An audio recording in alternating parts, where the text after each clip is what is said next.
Yo, yo, yo les gars, j'espère que vous allez bien les amis. On se retrouve aujourd'hui pour une nouvelle vidéo tier list les gars, la tier list de la team 2 des RTTK. Le dernier des cieux, il vient tout juste de sortir les gars, c'est Hector Bellerin.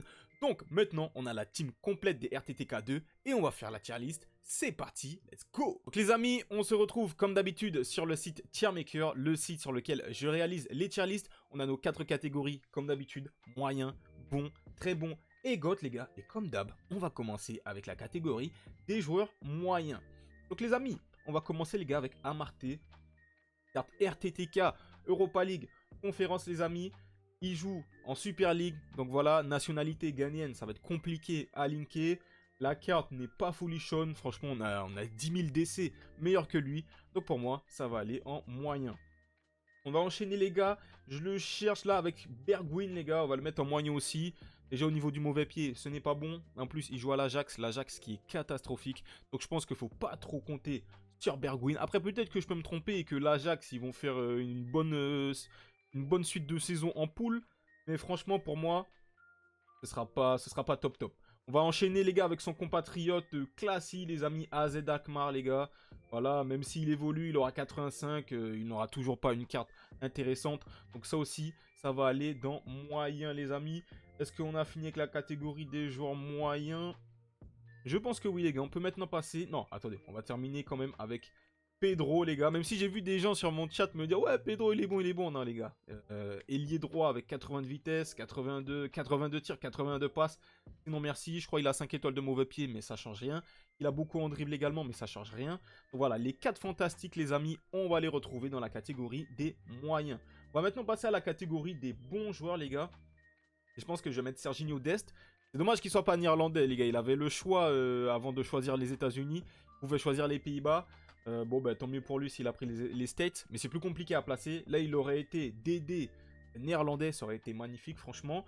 Les gars, si le PSV se gère, je crois qu'ils sont dans le groupe de Lens. Ça va être compliqué. On leur souhaite pas de s'en sortir. Parce que voilà, on est derrière les clubs français, les gars.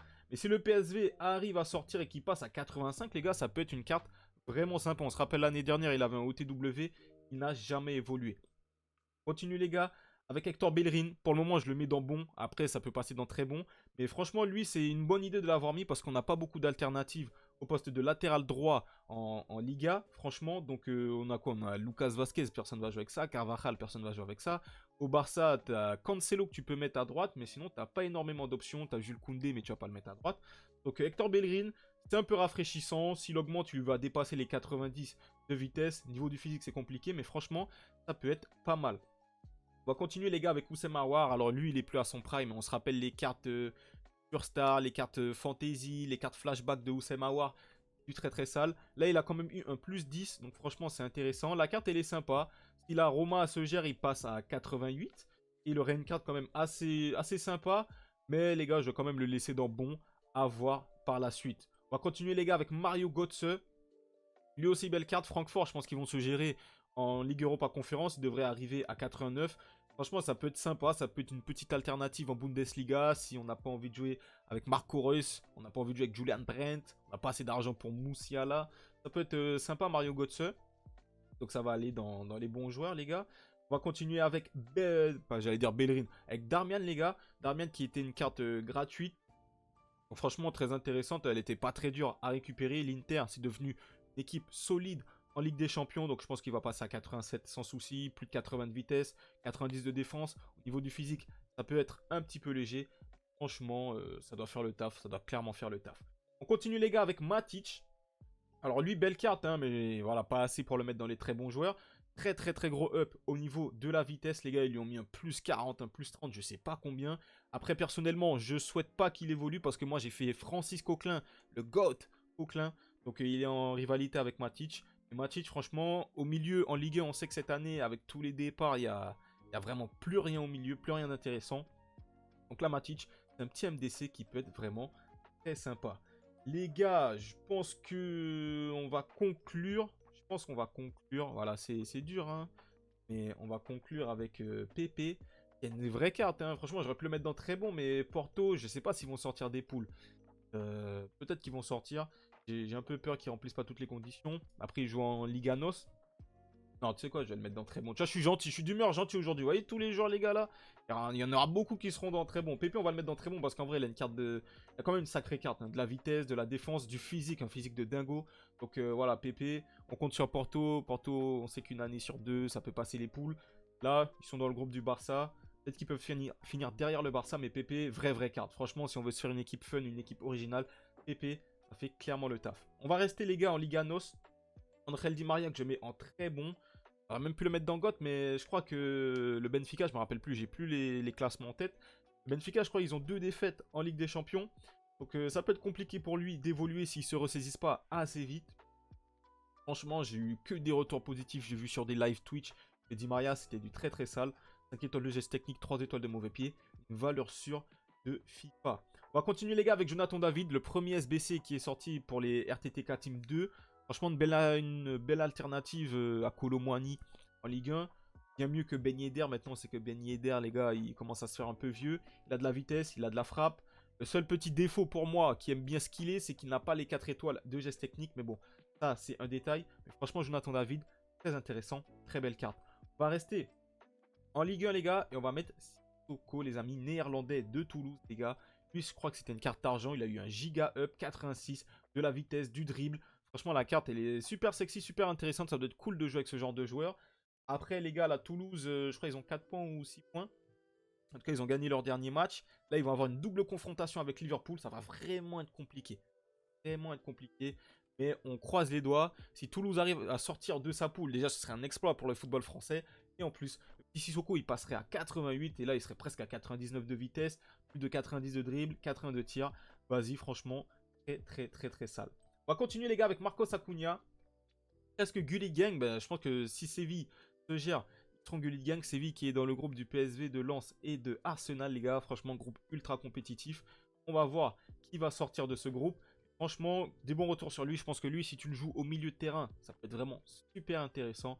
Les gars, Marcos Acuna, comme chaque année, lui, tu le repositionnes au milieu de terrain. Il a une carte de fou. Et c'est vrai que pour jouer en tant que latéral gauche, c'est un petit peu compliqué. Jonathan Klaus, les gars, je vais le mettre dans très bon. Alternative à Achraf Hakimi. On sait qu'avant, EA, ils aimaient bien Marie Traoré de Rennes, mais il n'est plus là. Jonathan Klaus, franchement, compliqué aussi. Marseille, on ne sait pas si avec Gattuso, ça va prendre la sauce, s'ils vont réussir à sortir de cette poule. Je le mets quand même dans très bon parce que c'est un latéral français. Voilà, on n'a pas trop d'alternatives à ce poste-là. Très belle carte. Si Marseille se gère, il pourrait passer à 87 et là, on aurait une superbe carte pour les Ligue 1 et pour les équipes françaises. Jonathan Klaus, les gars, très bon joueur. Là, c'est ma petite pépite, les gars. C'est Hincapié. Franchement, je crois beaucoup en ce joueur. Le Bayer Leverkusen, les gars, il casse tout en ce moment en Bundesliga et en Europe aussi. Je crois qu'ils ont 6 points, si je ne me trompe pas. Ou au moins 4 points. Donc, franchement, il casse tout avec les Wirtz, les Boniface, ce que tu veux. Incroyable équipe. Hincapié, il a déjà une carte super intéressante de la vitesse, de la défense, du physique. Il passe à 86, les gars, parce que quand tu es à 83, tu prends un plus 2 au lieu d'un plus 1. Tu prends un plus 2, tu passes à 85 et après, tu prends un plus 1. Donc, il sera à 86 avec une carte super intéressante. Ce serait vraiment pas mal, les gars. On continue, les amis, avec Diego Carlos que j'ai pu tester, les gars. Franchement, à la limite, j'étais à la limite de le mettre dans GOAT, les gars. Il nous a permis de faire 19-1. Il était dans l'équipe du 19-1. Il était beaucoup trop fort. Franchement, j'avais Van Dijk de près juste avant. Je n'ai pas vu la différence. Diego Carlos, je suis très content de l'avoir fait, les gars. Il est tout simplement exceptionnel. On va continuer, les gars, avec João Pedro, les amis, qu'on a packé. Voilà, on l'a packé, on s'est mis bien. Il nous a fait gagner un peu de moula. Franchement, très belle carte. Brighton dans le groupe de Marseille, les amis. Est-ce qu'ils vont se gérer? C'est la question. Là, on a du Bergwijn, on a du Klaus, on a du João Pedro. Il manquait plus qu'un joueur de Athènes. Je sais plus c'est quoi le nom de l'équipe. Mais ouais, João Pedro, les gars, brésilien, première ligue. Très belle carte. Après, voilà. À voir s'ils évoluent. Brighton, ils ont un point là. Ils ont un point. Il faudra qu'ils aillent chercher la qualif. Mais en même temps, vu qu'ils doivent jouer la première ligue, ça peut être compliqué. Donc João Pedro, ça peut être une de ces cartes qui sont super sexy à la base. Et on se dit, ça va être encore plus sexy en évoluant. Mais qui au final n'évolue pas. Et en plus, dans les paliers, tu as un Mateus Cunha au niveau 40. Qui peut sûrement faire le taf de João Pedro gratuitement. Donc c'est un très bon joueur. Mais voilà, je ne mise pas trop sur lui. Et on termine la catégorie des bons joueurs avec Lewandowski. Peut-être que certains l'auraient mis en GOAT. Voilà, Lewandowski. Moi, je l'aime bien, mais à la fin du jeu, quand il est tots, qu'il a beaucoup de vitesse, là, 80 de vitesse. Après, je crois qu'il est lenti. Mais bon, Lewandowski, je le laisse dans très bons joueurs, les gars. C'est un très bon joueur devant les cages. Ça rate pas. 4 étoiles de mauvais pied, 4 étoiles de geste technique. Ça rate pas du tout. Très belle carte, Lewandowski. Et là, on passe à la catégorie des GOAT. Luka Modric qui a une sacrée carte. Franchement, lui, ça doit être un kiff de jouer avec le milieu de terrain. Il a pris beaucoup en défense. Donc voilà, milieu box-to-box. Il a pris en vitesse également.